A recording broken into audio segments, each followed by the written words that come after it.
This show is part of the Deluxe Edition Network. To find the other great shows on the network, head over to the deluxeeditionnetwork.com.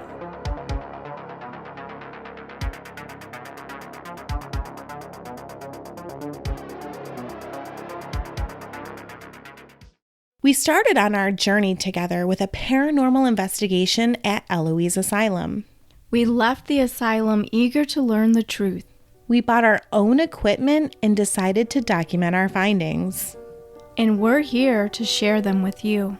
I'm Melissa. I'm Mandy. Welcome to our paranormal experience.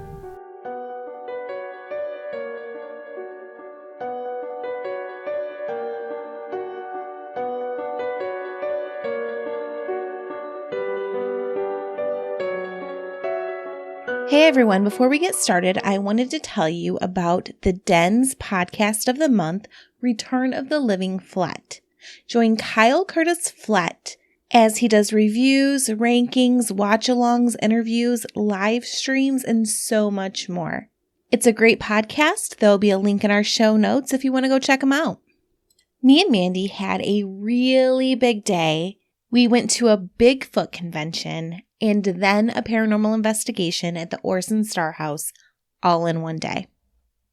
Now, we've never been to like a Bigfoot convention. I just saw it on Eventbrite. We did go to the Paracon in 2021, and we thought that that was super cool. We had never been to anything like that before either. The Bigfoot convention was a little bit of a bummer. I mean, there was nothing wrong with it. It was considerably smaller than the Paracon that we went to. There wasn't very many vendors. We really wanted some super cool Bigfoot stuff. But we did learn later on it's only in its second or third year. They did have some really interesting speakers. One of the speakers was from Expedition Bigfoot. He was the last speaker of the night.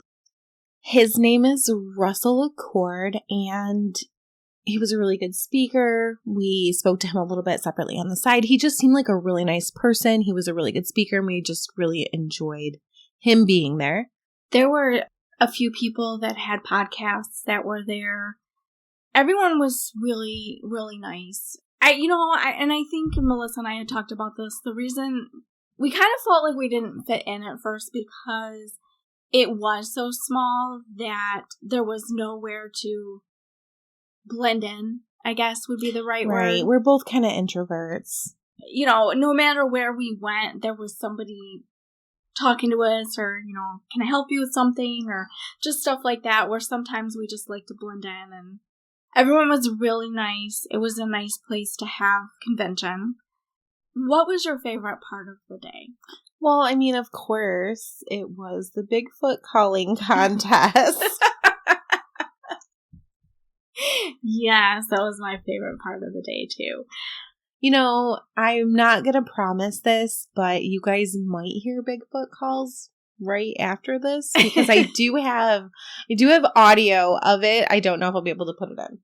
It was at that point during the day that I looked at Melissa and I think I said something like, what are we doing? Or where are we at? Or something like that. It was interesting. Never in my life have I seen a contest for something that nobody really knows what it is, right? Nobody really knows what Bigfoot calls sound like. So everybody's just guessing and submitting their guess, and somebody's just pretty much picking their favorite, right? Yeah. There was some plaster casts there that were interesting, I thought. Oh, yeah, they were. They were auctioning off the Gimlin Patterson. Yes. Was in 1968. I believe it was the late 60s. They were actually auctioning off a cast made of the original cast that was made back then. They also had some pictures that were signed by Bob Gimlin. This was a really big day because from there we headed over an hour to the Orson Starr House. Now, the Orson Starr House is in Royal Oak, Michigan, and it was built in 1845. It was originally on 80 acres. Orson and his wife Rhonda purchased those 80 acres for $160. Wow. I wonder what the price was back then. I still feel like it was... You mean the inflation? Yeah, but I still feel like that was a good deal. It does seem like it was a good deal, but I don't know that I've ever done the inflation rate for anything from 1845. I mean, it's just a simple Google search. I think Mandy might be doing it right now. Are you doing it? Okay. We'll wait for her answer. But in the meantime, Orson Starr was a cowbell and brick manufacturer. He did this for over 40 years, and his cowbells are now collector's items, and his company was called the Starr Bell Company. In 1845, $160 would translate to over $4,000, just over $4,000. That seems pretty cheap for 80 acres. I think so. I went to a different site on Google, and they said that $160 in 1845 is worth $6,237.39 today. So that's Either still way, really cheap. Good price for 80 acres. 5 generations of the Starrs lived in this home. It's believed that this house is haunted by Orson Starr, his children, an old woman, and a German shepherd. The Starrs actually lost 3 children to a sickness in this home in the same week. So that must have been super devastating. We actually picked up some dowsing rods at the Bigfoot convention. And so we started out with Mandy trying the dowsing rods. And so how did you feel about those? I like using them, but I wonder if maybe I'm making it move. Right. You know, because you have to try to sit really still, keep your hands steady. And I always wonder if I'm moving. Just maybe the act of breathing is making it move. But I can say that sometimes it didn't move. I think the fact that when it did move kind of proved maybe I wasn't moving it. But we were in... Right, because it's like when it's not moving, you're not holding your breath. Right. Right. Right. Again, it's one of those things. We're new at using it. I still want to remain hopefully skeptical, if that makes any sense. Right. Can you uncross the rods?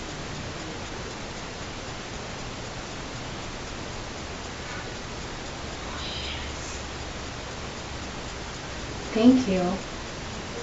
Thank you for communicating with us. Now, this is a public investigation. All through the audio, we could hear other people. I could hear people walking. We're conducting our investigation. We're in a bedroom with a closed door. We can still hear other people. This is a small house. I mean, it's not tiny. It's not tiny, but it's not like the mansions we've been in.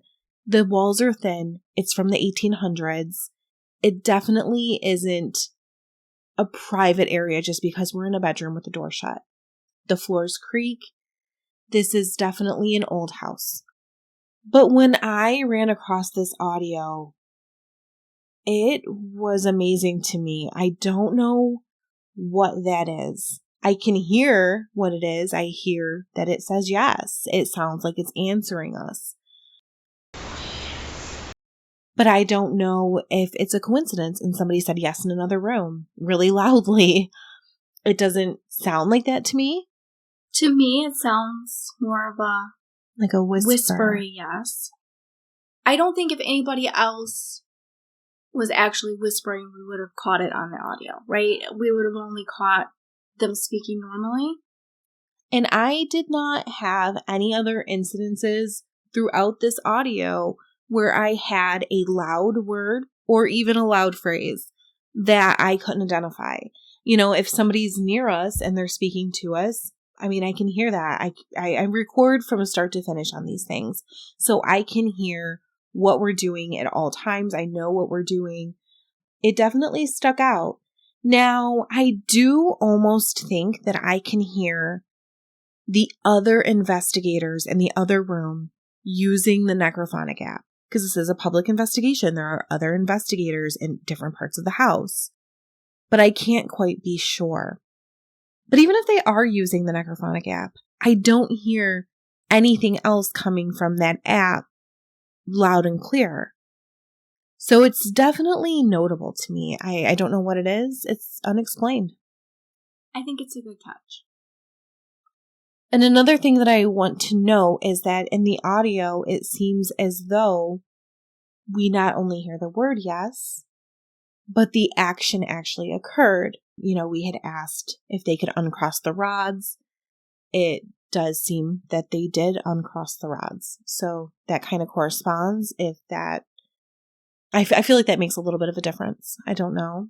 It's just another layer of evidence, I think, that happened to time up perfectly. So I think it's definitely worth noting, and I think it does mean something. One thing that we noticed is I put the EMF reader on the bed. At first, nothing was happening with it. And this is the standard kind of EMF reader that a lot of paranormal investigators use that has the colors. It goes from green to red. There's like 5 colors on it. And the more electromagnetic activity, the higher the reading, and it will go to red. It did seem to light up in response to us speaking. But we're not electricians and we don't know a lot about electromagnetic fields, so we're actually considering reaching out to an electrician in the future and seeing if they want to do an interview and just kind of their opinion on this. And I do have videos that I'm going to put out on our YouTube and most likely on my TikTok showing the fluctuations in the EMF reader. We can tell you that we do know that putting it too close to an outlet, a light switch, a hanging light fixture, a cell phone, it makes it go off. So we do know that. We did not the have basics. We didn't have it by anything like that. But this is an old house. I don't know if the electricity amount could just simply be fluctuating naturally. Did it seem that way? No, it definitely seemed in response to our questions. I just want to show these videos to a professional and just get their point of view. I agree. I think that will eliminate maybe some of our doubts. At this time, we started the Necrophonic app. What's strange about this section of audio, I'm recording us using the Necrophonic app. I hear different things than what Mandy hears.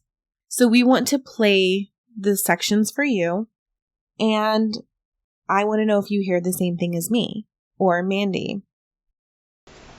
Can you tell us your name?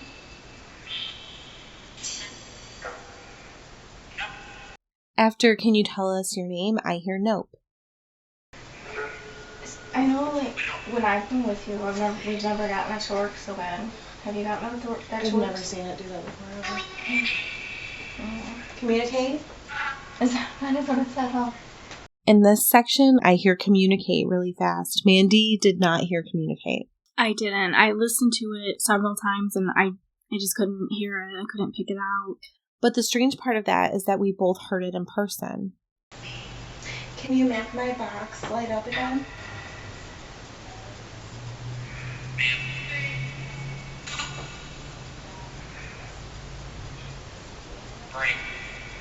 In this area, I hear bright.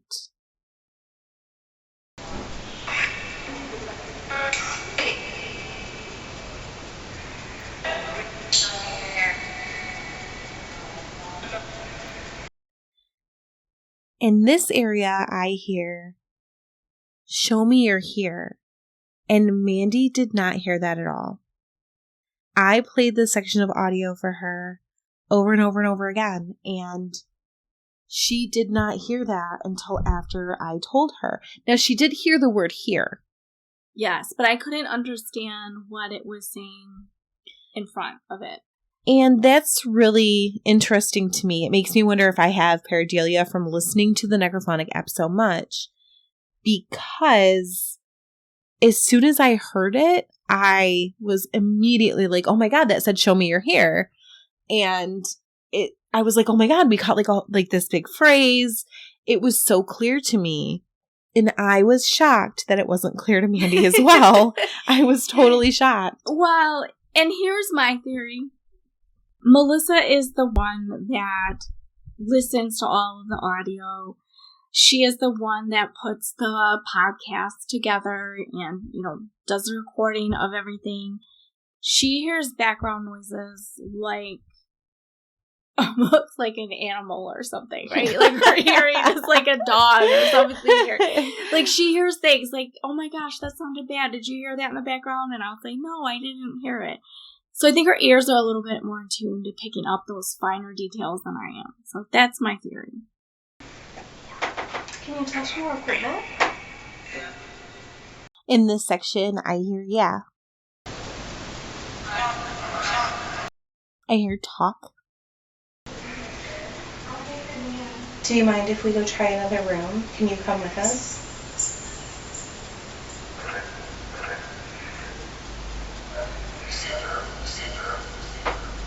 Now, this is kind of my favorite section because we heard this in real time, which a lot of what we've just played for you, we did not. When we asked if it was okay if we switched rooms, our EMF lit to red and the necrophonic app said stay in the room. That part was very cool to me too, because usually on the necrophonic, I think it'll pick up one word, not a series of words together. So that was different. Which was also, what made me excited in the show me your hair part. Like anytime you get a phrase, I mean, this is supposed to be skipping radio stations. So you think, oh, well, maybe if it's one word, a short word, it'll come through. But when you pick up a whole phrase like that. And it's intelligent. It makes sense. It's not right. Just four separate words that don't go together. So yeah, that was interesting. I liked that part. So at this point, we left the room. We decided to switch rooms.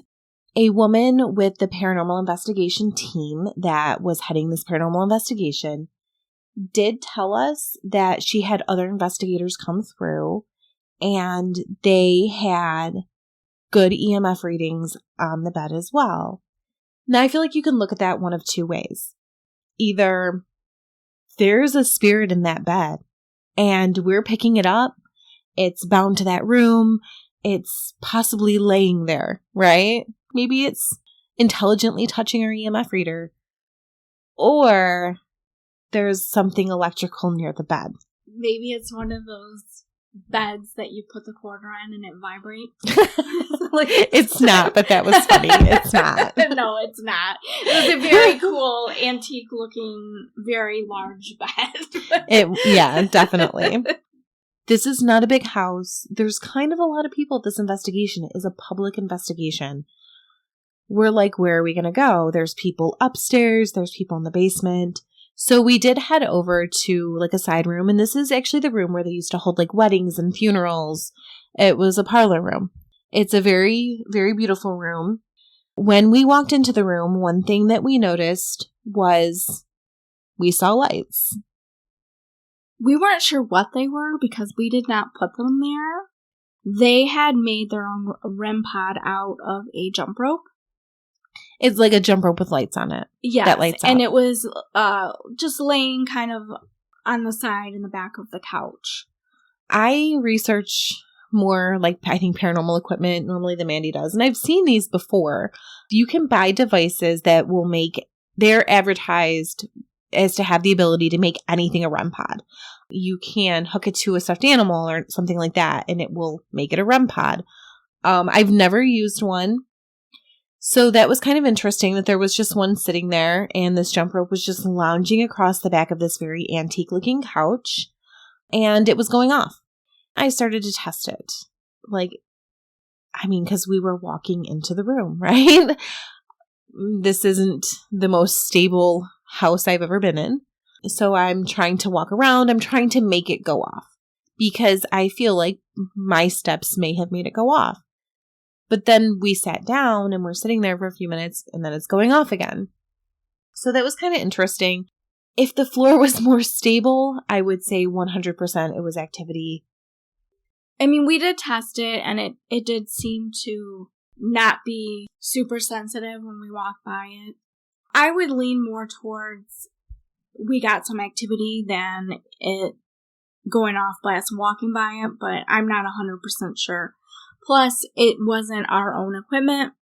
Not that I think anybody's doing anything wrong or trying to be tricky, but I just always feel better when it's our own equipment and we're more familiar with how it works and how sensitive it is. Right. And then we know it's got what kind of batteries are in it. Right. Stuff like that. We did put down the ball and it also did light up. It was the cat ball.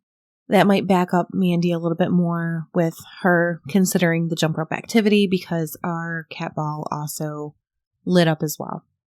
We did try to use the spirit box in this room. One bit of audio that I'll play for you, and you're not going to hear any paranormal responses in this audio, is Mandy did ask if they could light up the jump rope. Instead, our flashlight turned on. So that was kind of neat. And she also asked them to turn it back off, and she did seem to be getting flashlight activity in response to her speaking. Is there anybody here? Can you make the lights on the couch light up?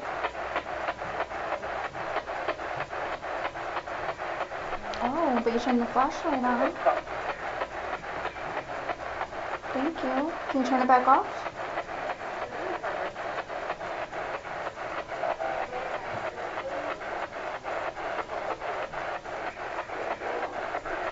Thank you.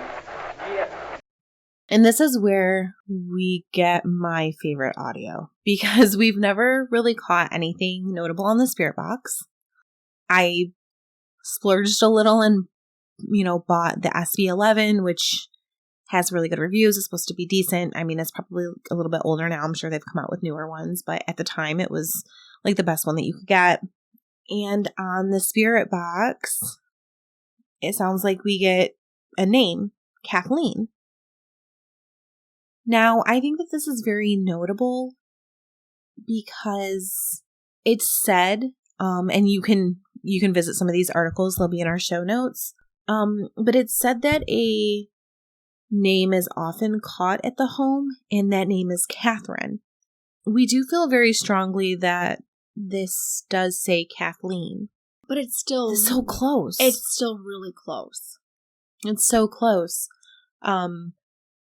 Maybe it's been Kathleen the whole time, or maybe he's saying Kathy. I don't know.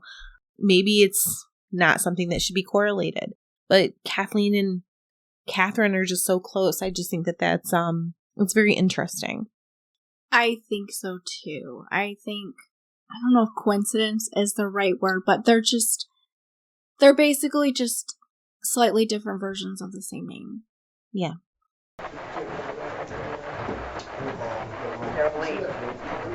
Kathleen. So after we concluded our investigation in the parlor room, we decided to head down to the basement. The basement, I would have liked to have been in the basement by ourselves. There were other people that were there, and, I feel like most basements, you can hear everything going on above you. Right. We very much enjoyed our investigation at the Orson Starr House, but one thing that we would have changed, if we could have changed something, was maybe the organization of the investigative groups. Normally when we go on an investigation, a group will go to one area and the other groups don't come into that area. But, we waited until the basement was available. We headed down there and we were only down there for maybe 5 minutes before another very large group of investigators came down to investigate 20 feet away. That definitely made it difficult for us. But we did get some activity. We did. The EMF reader did seem to spike in response to Mandy. We did get some flashlight activity when I asked it to turn it off and on. Right after that, we had one of our cat balls light up. This activity seemed to only be responsive to Mandy. It did. It did. They liked you down there. But unfortunately, the other group that was near us using their necrophonic app, it was just too much noise. So we took our stuff and we went back upstairs to the parlor room. We used the necrophonic app again in the funeral room. And I'm going to play a few little clips for you. Do you think the funeral for the kids was held in this room?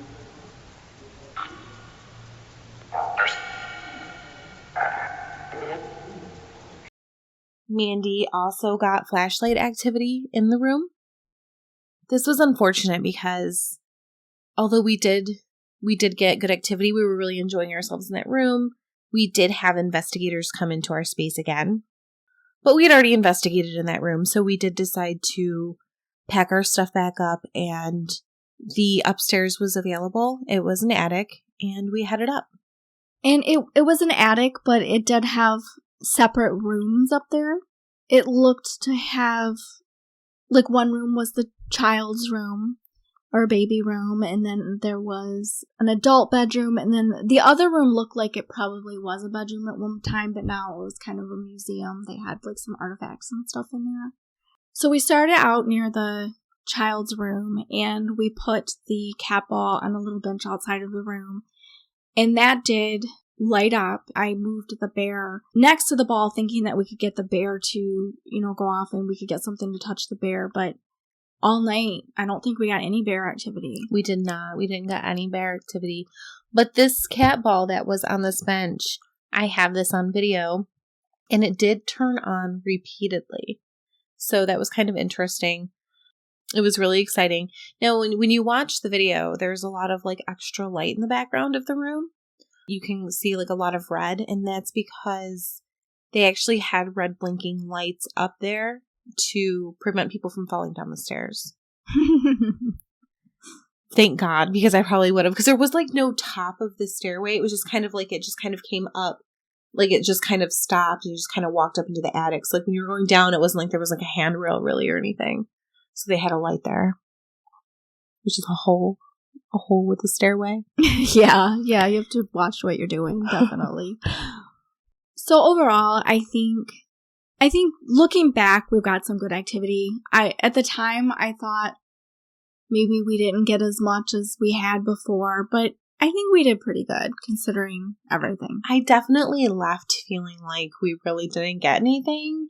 And then during evidence review, I was like, we kind of did. We kind of got a lot. I think that the Bell Mansion definitely changed our view. Spoiled us a little bit. A lot of activity, and just having that continuous REM pod activity. And I mean, we had a picture there. We had, 2 potential EVPs there. That was all really, really exciting. So we did get a lot of activity here, but at the time it didn't feel like it. And I think we learned something. I think that we've learned that we've matured a little bit during our paranormal investigations because we're taking it more serious and actually trying to gather information. All of the people that it sounds like we're complaining, like, oh, they came in the room, they were making noise, they were talking. We may have been like that a year ago. Not on purpose, but if it's your first time going to a paranormal investigation, I think you tend to get excited and speak louder, or, right? You know what I mean? It's different. So we're going to try to look for more private type investigations. Yeah. We'll still probably do the public if we can't find the private. I always feel so silly walking into a public investigation with my equipment because not very many just people attending. Some people do. It really depends on, I guess, where you're going. But I think one other person brought equipment at this paranormal investigation. Melissa walks in with, like, a big case and a bag, and she looks like a Ghostbuster. As I am a Ghostbuster. She is. And I'm definitely struggling. I'm definitely, like, holding. And it's not like this stuff is heavy. It's just awkward to carry all of that stuff. It's awkward. And I do my best with it, though, especially because a lot of times, when you go in there, you're in, like, a group of people, and I'm like, I don't want to hit people's legs with my stuff. Bulky case. My bulky people stuff. out. But I have to keep my equipment safe. I spent money on it, so. But I do think that we definitely need to look for more private investigations, especially because the noise contamination is real, you know? I mean, we don't know. I don't want to say that I don't know if an EVP is the next person in the room. Yeah. Or the person in the next room. And I think that is the main thing that, you know, maybe it sounds like we're being hoity-toity, you know, but it is true that we're going in there trying to see if we can capture sounds, pictures, whatever, and there's just no way. People are there for just one night of enjoyment. Yeah, and there's just no way to prove something if you've got other people in the background. Right. So, zip it. And I mean, we're probably not going to prove it to anybody anyway, but we can at least prove it to ourselves. That's all I care about. But I do think that we did get a variety of activity at the Orson Starr House. We got one potential EVP that, yes, I don't know. It's hard to say. Think it was. It's hard to say. We did get cat ball activity. We did get EMF activity. We did get, some notable things on the necrophonic. And we did get our first spirit box activity. So that was really interesting. So we did come out with a lot. We did. And hopefully with Halloween coming up, there'll be more investigations that we'll get to go to. Thanks for listening to our paranormal experience. Bye. Bye.